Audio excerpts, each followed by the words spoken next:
Friends, आज हम पढ़ेंगे क्लास 9th का NCERT. Topic name first law of motion.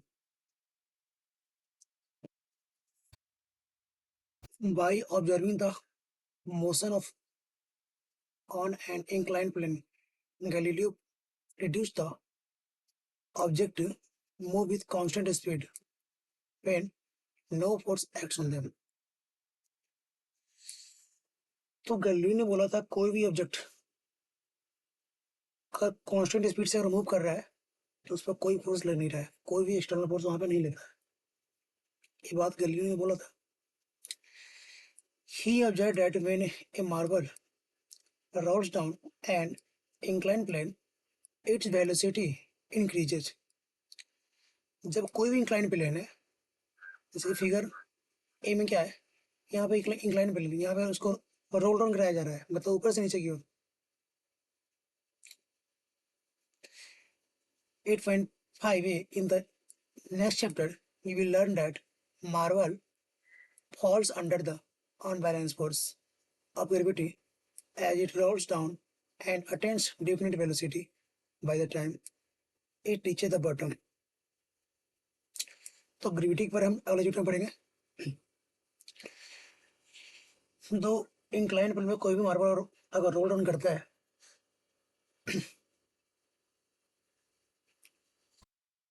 तो वहां पे अनबैलेंस फोर्स लगता है ग्रेविटेशन के कारण। Its velocity decreases when it climbs up as on figure 8.5b। जब क्लाइंब करता है तो इसका वेलोसिटी घटता है, जब रोल्स डाउन होता है तो इसका वेलोसिटी बढ़ता है। When it climbs up as shown in figure 8.5b, figure 8.5c is shown a marble resting on an ideal frictional plane on both sides।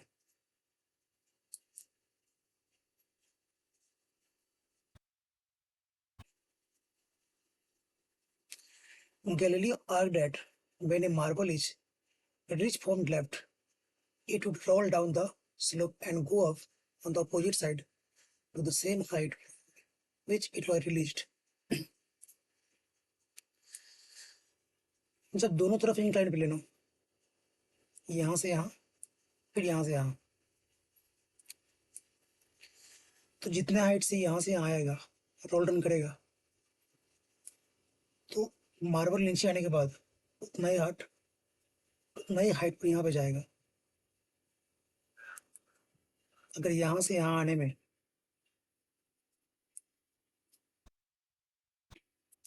जितना डिस्टेंस कवर किया उतना ही डिस्टेंस यहाँ पे ऊपर चढ़ने में कवर करेगा, मतलब दोनों का डिस्टेंस मतलब सेम रहेगा। ठीक है, यहाँ का भी डिस्टेंस, यहाँ का भी डिस्टेंस।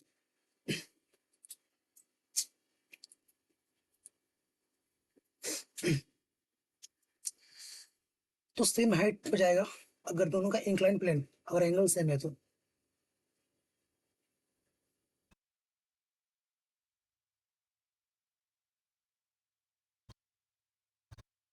ये मार्बल यहाँ से यहाँ रोल डाउन करेगा, फिर यहाँ से यहाँ आएगा, फिर चढ़ेगा, तो यहाँ पर रेस्ट करेगा, यहाँ पर रेस्ट करेगा, और सेम हाइट पे जाएगा। ये बात बोला जा रहा है।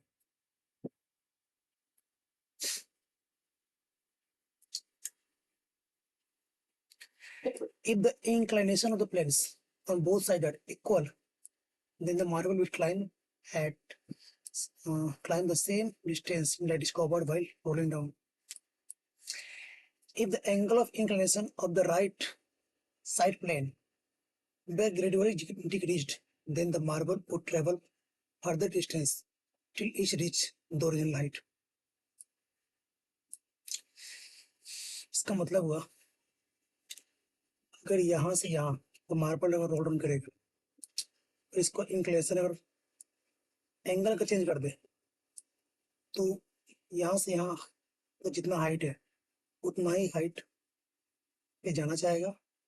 ठीक है, अगर एंगल चेंज करने के बावजूद भी अपने सेम हाइट मेंटेन करना चाहेगा ये मार्बल। जो बॉल है उसी को मार्बल बोलते हैं।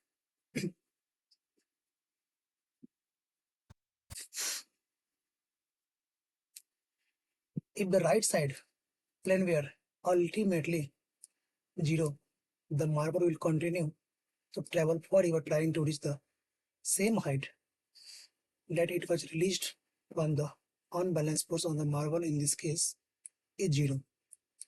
It thus suggests that an unbalanced external force is required to change the motion of the marble, but no net force is needed to sustain the uniform motion of the marble. इसका मतलब अगर ये marble colour check करते हैं, अगर marble यहां से यहां आएगा, एक एंगल पे इसको रोल रन कराया जाएगा। अगर इधर का एंगल अगर जीरो कर देते हैं, मतलब इधर अगर एंगल पूरा स्ट्रेट हो गया, जितना स्पीड से यहाँ पे रोल रन करेगा उतना ही स्पीड से ये अपना मोशन कंटिन्यू रखेगा, मतलब यूनिफॉर्म मोशन यहाँ पे होगा, यूनिफॉर्म वेलोसिटी यहाँ पे होगा और वो मार्बल रुकेगा नहीं। ये बात गैलीलियो ने बोला था।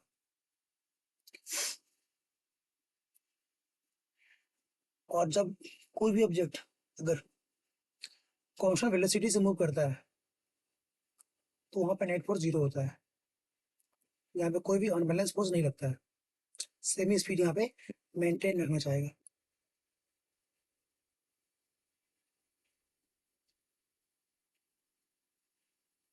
वहां पे अनबैलेंस फोर्स जीरो होगा।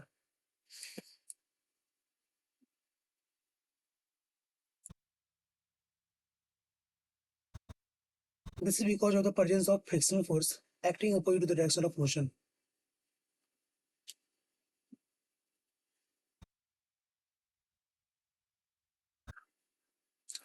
Thus, in practice, the marble stops arbor traveling some distance. लेकिन प्रैक्टिकल लाइफ में ऐसा पॉसिबल नहीं है। सेमी वेलोसिटी यहाँ मेंटेन नहीं हो सकता है, कितना भी स्मूथ सरफेस हो, थोड़ा बहुत तो फ्रिक्शन होगा ही। इसका मतलब कहीं ना कहीं बॉल जाकर तो रुकेगा ही। ये बात तो प्रैक्टिकल लाइफ में पॉसिबल नहीं हो सकता है।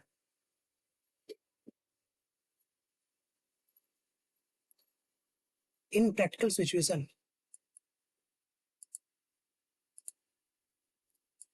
Situation it is difficult to achieve a zero unbalanced force.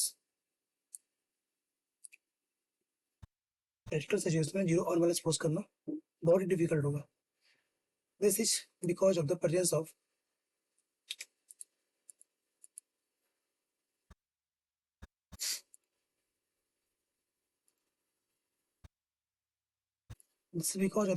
Frictional force acting opposite the direction of motion. Frictional force जिस मोशन में रहेगा उसका अपोजिट क्या रहेगा, फ्रिक्शन रहेगा। Thus in practice the marble stops after traveling some distance. कुछ distance travel करने के बाद मार्बल स्टॉप हो जाएगा। The effect of the frictional force may be minimized by using a smooth marble or a smooth plane and providing a lubricant on the top of the planes. इसका मतलब अगर friction अगर minimise करना है तो वहाँ पे हम लुब्रिकेंट का यूज करेंगे जहाँ फ्रिक्शन ना हो, जो सरफेस है वो स्मूथ बना रहे, इसलिए। लेकिन कितना भी लुब्रिकेंट यूज करेंगे तो थोड़ा बहुत तो फ्रिक्शन होगा ही, कहने को तो मार्बल तो स्टॉप होगा ही। ये बात तो प्रैक्टिकल लाइफ में सूट नहीं करता है। आगे देखिए, देखिए फिगर है, फिगर तो मैंने पूरा एक्सप्लेन कर दिया। ये मार्बल है, मार्बल यहाँ से मूव करेगा तो यहाँ पे अनबैलेंस ग्रेविटी लगता है। जितना हाइट से हम रोल होता है तो मार्बल नीचे आने के बाद उतना ही हाइट यहाँ मेंटेन करेगा, सेम हाइट हो जाएगा अगर दोनों का एंगल सेम हो तो। ठीक है, अगर ये मार्बल यहाँ से यहाँ रोल हुआ, अगर इसका एंगल हम चेंज करते हैं तो मार्बल अपना सेम हाइट अचीव करना चाहेगा। ठीक है, सेम हाइट पे जाना चाहेगा। अगर कोई मार्बल को रोल ऑन कराते हैं किसी भी इंक्लाइन प्लेन से, अगर राइट साइड का अगर इंक्लाइन अगर जीरो करते हैं, एंगल जीरो करते हैं, तो मार्बल रोल डाउन होने के बाद जितना स्पीड यहाँ पे अचीव हो रहेगा उतना ही स्पीड से मतलब कांस्टेंट वेलोसिटी से वो मूव करेगा और वहाँ पे फ्रिक्शन जीरो होगा और बैलेंस जीरो होगा, नेट पर जीरो होगा। तो ये बात गैलीलियो ने बोला था, लेकिन प्रैक्टिकल लाइफ में ऐसा पॉसिबल नहीं है। ठीक है, figure 8.5 the downward motion, the upward motion of the marble on incline plane में समझा दिया, और डबल इंक्लाइन प्लेन में तीनों समझा दिया। ठीक है, ये डबल इंक्लाइन प्लेन है, ये सिंगल सिंगल है। यहाँ पे रोल डाउन हो रहा है, यहाँ पे रोल अप हो रहा है। Newton further studied Galileo ideas on the force and motion and present three fundamental law that govern the motion of the object. तो न्यूटन ने गैलीलियो को लॉ को स्टडी किया, उसके बाद अपना 3 लॉ को प्रेजेंट किया। इसको बोलते हैं 3 law are known as Newton's law of motion. तो मोशन का 3 लॉ उसी को बोलते हैं Newton law of motion. The first law of mention is started as पहला नेम क्या था, पहला नेम क्या था इसका, इसको रीड कर रहे हैं।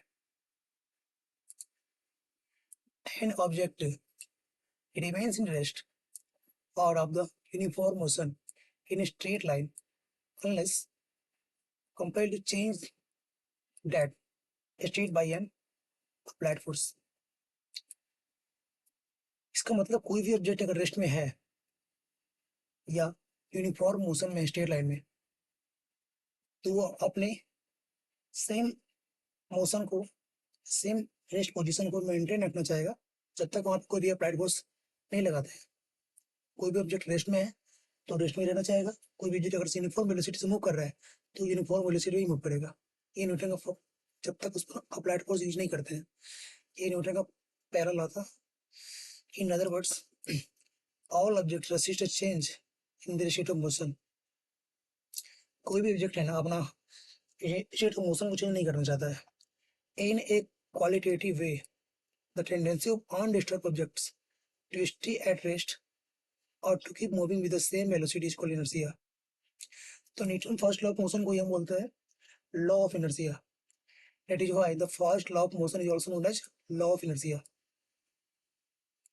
मतलब कोई भी ऑब्जेक्ट जो भी उसका स्टेट है वो अपना स्टेट ऑफ मोशन अनडिस्टर्ब रहना चाहेगा, मतलब अपना जो पोजीशन है वो चेंज नहीं करना चाहेगा। तो Newton first law of motion को ये बोलते हैं लॉ ऑफ इनर्शिया। दोनों मतलब सेम ही है, ऑलमोस्ट सेम ही है, no difference. Certain expressions that we come across while traveling in motor car can explain it on the basis of law of inertia। अगर मोटर कार में अगर drive करते हैं, अगर ट्रेवलिंग करते हैं, तो वहां पर भी हम लॉ ऑफ इनर्शिया को फील करते हैं। B tends to remain at rest with respect to the seat until the driver applies braking force to stop the motor car। अगर मोटर कार अगर स्पीड में चल रहा है तो हमारा बॉडी भी वहां पे उसी मोशन में होता है। अभी कोई भी ड्राइवर ब्रेक अप्लाई करता है तो वहां पे हमको लॉ ऑफ इनर्शिया फील होता है, क्योंकि हमारा बॉडी मोशन में होता है। ब्रेक अप्लाई करने के बाद वहां पे अनबैलेंस फोर्स लगा, इसका मतलब वहां पे झटका लगता है ना, और लॉ ऑफ इनर्शिया करने लगता है। हमारा बॉडी मोशन में होता है, उसको तुरंत हम रेस्ट में करते हैं तो हमको लॉ ऑफ इनर्शिया का फिनोमेना वहां पे फील होता है। With the application of the brakes, the car slow down, but our body tends to continue the same state of motion because of its inertia। हमारी बॉडी अपने motion को maintain करना चाहता है, ठीक है। A sudden application of brakes may be cause injury to us by impact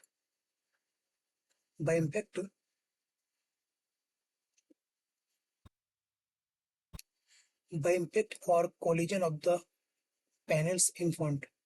अगर sudden brake apply करेंगे तो वहां पे इंजरी हो सकता है। Safety belts were worn to prevent such accident. तो इसको इस एक्सीडेंट से बचने के लिए हम सेफ्टी बेल्ट्स यूज करते हैं, ठीक है। वहां पे इंजरी का जो खतरा है वहां पे नहीं होगा। Safety belts exerts a force on our body to make the forward motion slower. Safety belt से हमारा फॉरवर्ड मोशन को स्लो कर देता है, वहां पे मेंटेन रहता है, वहां पे झटका महसूस नहीं होता है, एक्सीडेंट का खतरा नहीं होता है। An opposite experience is encountered when we standing in bus and the bus begins to move suddenly. हमको लॉ ऑफ इनर्शिया वहां पे फील होता है जब हमारा बॉडी रेस्ट में होता है, सडनली स्टार्ट होता है, आगे बढ़ता है, तो वहां पे हमको झटका लगता है पीछे की ओर। इसका मतलब वहां पर भी हमारा बॉडी रेस्ट में रहना चाहता है, ठीक है। सडन मोशन कराता है तो हमको बैकवर्ड फीलिंग मतलब पीछे की ओर वो झटका देता है। Now we tends falls backward, पीछे की ओर हम गिरते हैं। यहाँ पर लॉ ऑफ इनर्शिया का हम प्रैक्टिकल फील करते हैं। This is because the sudden start of the bus begins move to the bus as well as to our feet in contact with the floor of the bus. जब बस में खड़े होते हैं वहाँ पे हमारा फीट जो है ना बस के जो फ्लोर है उस पर कॉन्टेक्ट में रहता है, but the rest of the body oppose this motion because of its inertia.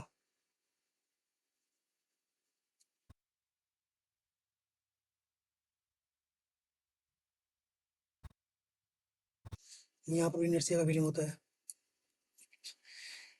When a motor car makes a sharp turn at the high speed, we tend to get thrown on the one side. This can again be explained on the basis of the law of inertia.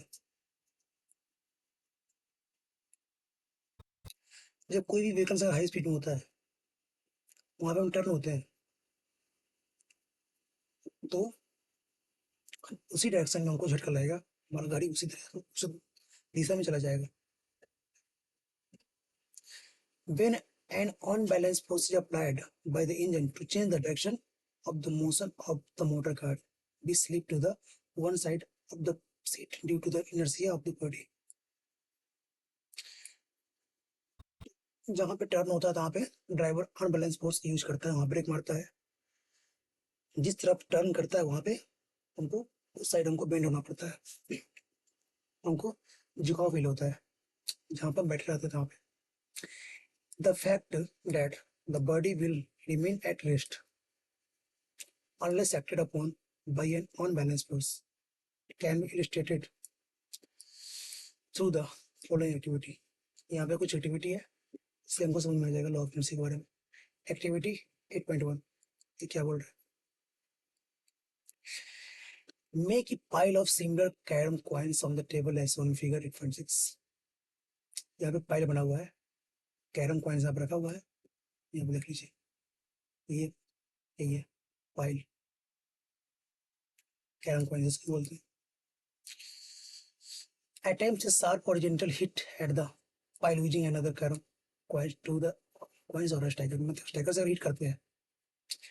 If the hit is strong enough, और hit बहुत तगड़ा हो रहा है, strong हो रहा है, the bottom coins moves out quickly, जो बॉटम जो कॉइन है वहां से मूव जाता है, निकल जाता है जब हिट करते हैं तो।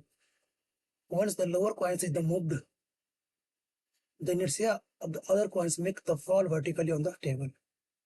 तो जो भी टेबल पर जो कॉइन होता है, कैरम कॉइन्स होता है, वहां पे फॉल होता है, नीचे का दौड़ जाता है कि फोर्स लगाने के बाद यहाँ से तो मूव कर दिया, लेकिन ऊपर रेस्ट ऑफ द कॉइन्स है तो यहाँ पे वर्टिकली फॉल होता है।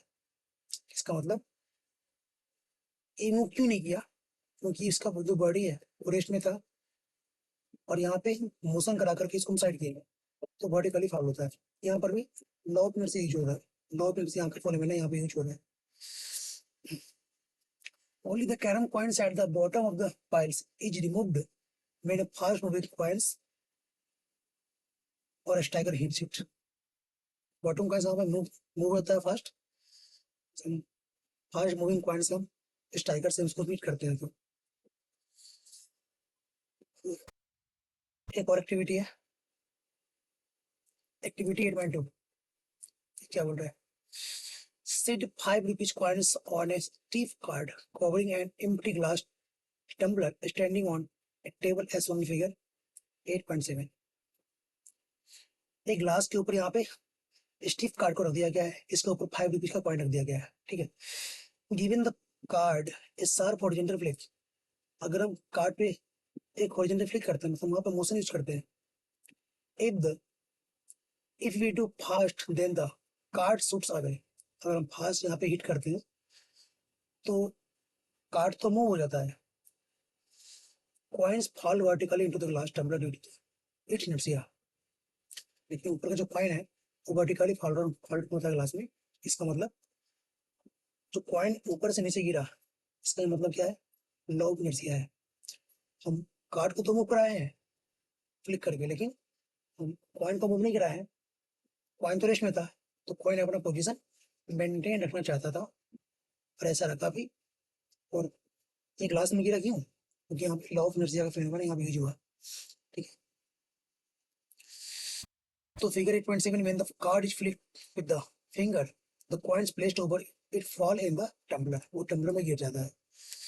एक्टिविटी 8.3, ये क्या बोला जा रहा है? Place a water filled tumbler on a tray.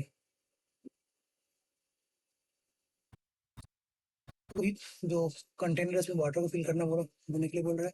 Hold the tray and turns around as fast as you can.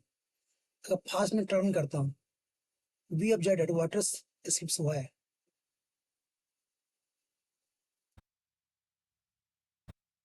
Water slip करता है इनर्शिया के कारण. तो जितनी भी एक्टिविटी है सब में लॉ ऑफ मोशन फर्स्ट लगा है और इसी को बोलते हैं लॉ ऑफ इनर्शिया. तो सब में इनर्शिया का यूज हुआ है. वाटर स्लिप करता है इनर्शिया के कारण. कॉइन्स वर्टिकली फॉल डाउन होता है ग्लास में, टम्बलर में, इनर्शिया के कारण. कैरम वर्टिकली फॉल डाउन होता है इस फ्लोर पे, इनर्शिया के कारण. तो हर जगह इनर्शिया का यहाँ भी यूज हो रहा है. झटका मारता है गाड़ी भी इनर्शिया के कारण. ठीक है. चलो, जहाँ पे कांस्टेंट वेलोसिटी होगा तो वहाँ पे और बैलेंस जीरो होगा, नेट पर वहाँ पे जीरो होगा.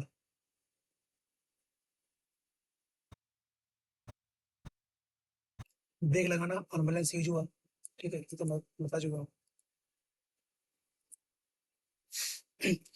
अब नेक्स्ट टॉपिक है 8.3, इनर्शिया एंड मास. आप समझेंगे इनर्शिया और मास क्या होता है. All the examples and activities given so far illustrate that there is a resistance offered by an object to change its motion.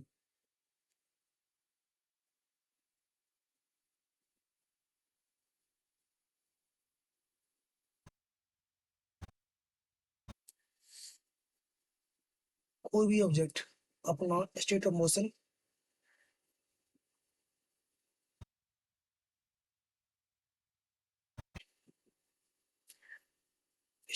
को रेसिस्ट करता है. जहां पर मोशन कराता है तहां पर फ्रिक्शन फोर्स को रोकता है मोशन करने से. मतलब वो चेंज नहीं होना चाहता है. If it at rest it tends to remain at rest. अगर रेस्ट में है तो रेस्ट में ही रहना चाहेगा. If it is moving it tends to keep moving. जो मूव कर रहा है वो मूव होना ही चाहेगा. This property of an object is called inertia. इसी प्रॉपर्टी को हम इनर्शिया बोलते हैं. वो मैं न्यूटन फर्स्ट लॉ में पढ़ लिया था. Do all body have same inertia? कि जितनी बॉडी होता है सबका सेम इनर्शिया होता है ना. We know that it is easier to push an empty box. जो खाली बॉक्स होता है उसको पुश करना बहुत इजी होता है then the box full of books. एक बॉक्स खाली, एक बॉक्स बुक से भरा हुआ है, दोनों को पुश करना अलग अलग फोर्स का यूज होगा. जो बॉक्स एम्प्टी होगा, जो बॉक्स खाली रहेगा, उसको हम आसानी से मूव कर सकते हैं. जो बॉक्स बुक से भरा रहेगा उसको आसानी से मूव नहीं होगा क्योंकि उसका मास ज्यादा है. ठीक है. सिमिलरली इफ वी क्लिक a football it flies away. अगर हम फुटबॉल को किक करते हैं, हिट करते हैं तो वहां से दूर जाता है. बट इफ वी क्लिक a stone the same size with the equal force. अगर जितना स्टोन है उतना ही बड़ा, फुटबॉल के जैसे एक यहाँ पर स्टोन है तो हार्डली मूव करता है. लेकिन ऐसा करेंगे तो उनको फैर भी, फुट भी उनको इंजरी हो सकता है. तो ऐसा नहीं करना चाहिए. Similarly, in activity 8.2, instead of a 5 rupees coins, if we use 1 rupees coins, we find that easier force is required to perform this activity. 5 रुपया कॉइन है, कोई 1 रुपया कॉइन है, तो वहां पे इस एक्टिविटी को परफॉर्म करना बहुत इजी है. If force is just enough to cause a small car to flick very large velocity will produce a negligible change in the motion of the train.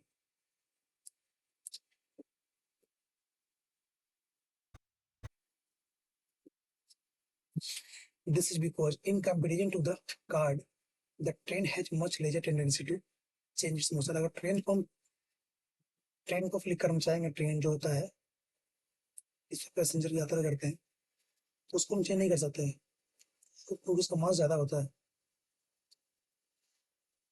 Accordingly, we say that the train has the more inertia. Train के पास ज़्यादा inertia होता है। The car then the car, car के पास कम होता है, train के पास ज़्यादा होता है। तो सिंपल बात है, कार भारी मतलब ट्रेन भारी होता है और कार्ड हल्का होता है, इसलिए ट्रेन को मूव करना आसान नहीं है, कार्ड को मूव करना आसान है। क्लियरली हेवियर और मोर मासी ऑब्जेक्ट ऑफर्स लार्ज इनर्जिया। जो ऑब्जेक्ट भारी है, ज़्यादा मास वाला है, उसका इनर्जिया ज़्यादा होगा। Quantitatively inertia of an object measured by its mass।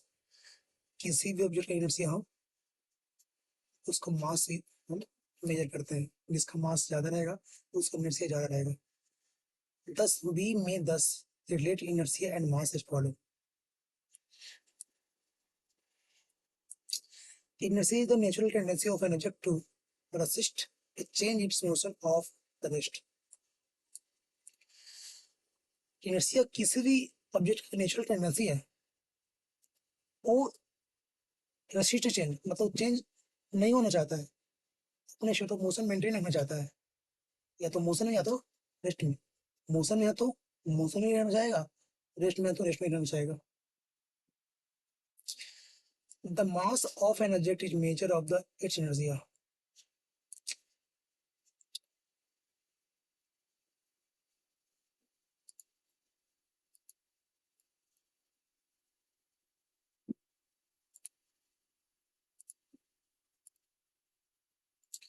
The mass of an object is measure of its inertia. किसी भी ऑब्जेक्ट का मास हम उसको इनर्शिया से मेजर करते हैं।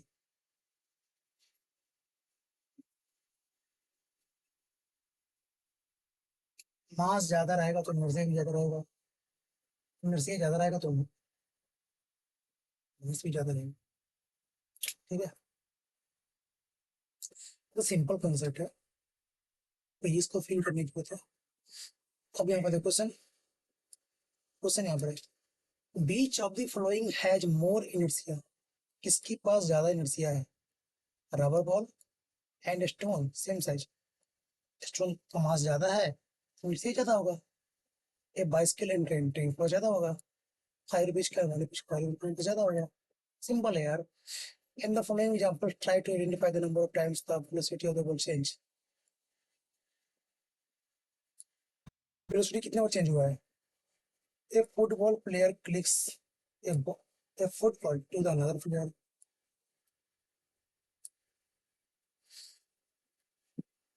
His team will click the football towards the goal। मान लीजिए यहाँ प्लेयर है, ड्रॉ करते हैं। मान लीजिए यहाँ प्लेयर है, यहाँ पर ही प्लेयर है, ये गोल करने वाला चीज है। ठीक है, चलो तब समझ आया। एक football player clicks the football to another player. एक फुटबॉल प्लेयर है, इधर इधर क्लिक किया, फुटबॉल क्लिक कर दिया। हिज टीम वो clicks the football towards the goal. तो यहाँ जो प्लेयर है ना, फिर इधर क्लिक किया, दो बार हो गया velocity change. The goalkeeper collects, goalkeeper ball collect किया, the football kicks towards the player of the own team. फिर क्लिक करके वो इधर मूव कर दिया फुटबॉल को। तीन बार चेंज हुआ है ना। ऑल्सो आइडेंटिफाई, तो तीन बार वेलोसिटी चेंज हुआ है। Also identify supplying the force in each case. कौन कौन एजेंट से मतलब फोर्स को चेंज हुआ है? फीट से और हैंड से। बस हो गया, एजेंट है फुट और हैंड। हम फुटबॉल को हम फीट से भी चेंज किए हैं फोर्स लगा करके, और हैंड से भी। गोलकीपर तो हैंड से पकड़ सकते हैं ना, कोई बात बोला जा रहा है। ये समझ में आ गया।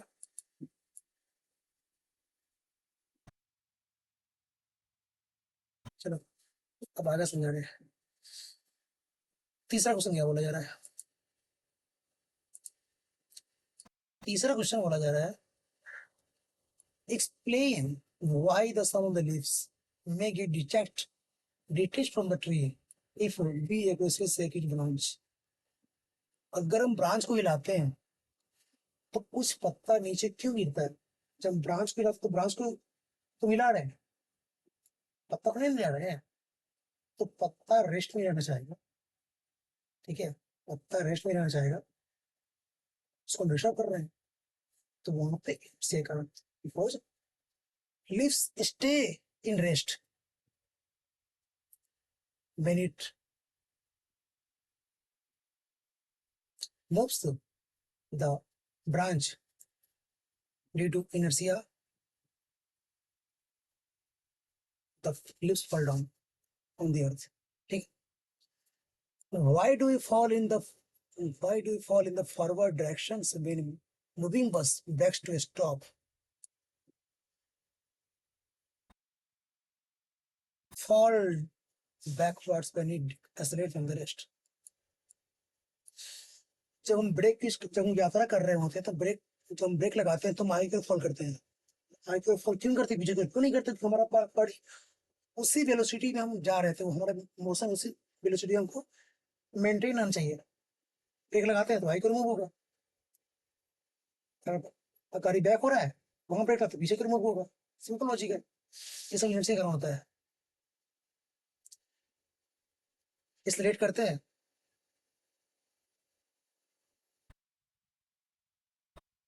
जब हम रेस लगाते हैं रेस्ट से रेस्ट लगाते हैं तो बैकवर्ड भी होता है, हमारा बॉडी रेस्ट रेस्ट नहीं होता है, लेट करते हैं पीछे देता है झटका। तो ये सब इनर्शिया करना होता है, Newton law of inertia at rest. अब पढ़ने वाले हम सेकेंड लॉ ऑफ मोशन के बारे में। ये बहुत इंपॉर्टेंट है, इसमें बहुत सारा न्यूमेरिकल यहाँ पे आएगा, ठीक है, इसको हम के बना ले, बहुत मेन चीज है ये। इससे इस साइज बहुत सारे न्यूमेरिकल आने वाले हैं, इसलिए इसको अच्छे से पढ़े। हम इसके बारे में अगले वीडियो में कवर करेंगे, ठीक है। तब तक के लिए धन्यवाद। वीडियो लाइक करो।